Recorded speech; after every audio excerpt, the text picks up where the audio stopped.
So we had the sweetest email from a young man come in for Ask Dr. Betty, which was, is it okay to be a cub wanting to have sex with a cougar?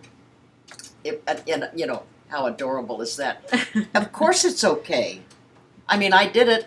I did it. We all do it. This is the best way for young boys to learn about sex, is to have an affair, a relationship, whatever you want to call it, with an older woman who will show you what she likes. Because a contemporary is going, oh, I love everything you do. Well, you're both novices. You don't have anything to share yet. You haven't experienced anything. So you're both out there in the dark, fumbling. So an older woman can show you what women like. You know, the man that I've had experience with the best hands as far as like playing with a vulva, because most women are really good at that because they have one. So if you're with a man, when he was a young teenager, someone who worked in his home, I don't know if it was his nanny or the cleaning woman, said, you know, you want to look at a vulva and I'll show you how to touch one. Perfect. And he was the best. Perfect.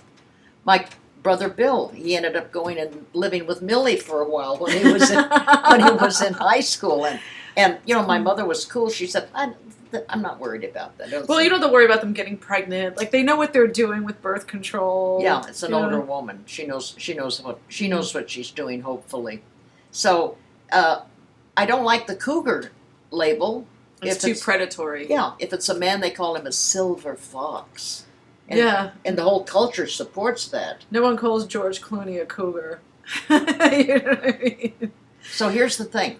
We need to change the image that a woman who teaches a young man to have sex is beloved. She is the Native American firewoman. Yes, exactly. She's the Tantra teacher of the boys. It is an ancient tradition that, of course, Christian America can't handle. So I say go for it. If you can get an older woman. Well, it also makes sense in a way, because when you're older, you need a little more of that testosterone hit, a little younger man who isn't having erectile issues. You know, it's not a bad dance to have. I had it throughout my 70s with young Eric. And he was 22 when he ended up here. I know, and I was in my 70s. We had 40-some years difference in our age. And it's interesting because I had the power, and my main concern was not to abuse my power.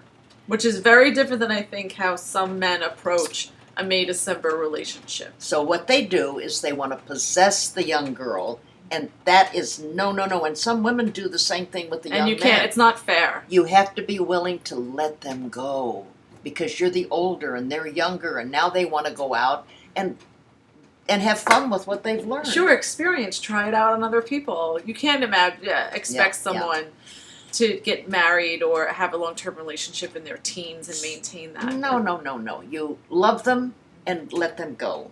So all of those older women and men with young lovers, just remember, do not possess them. So you can all have fun.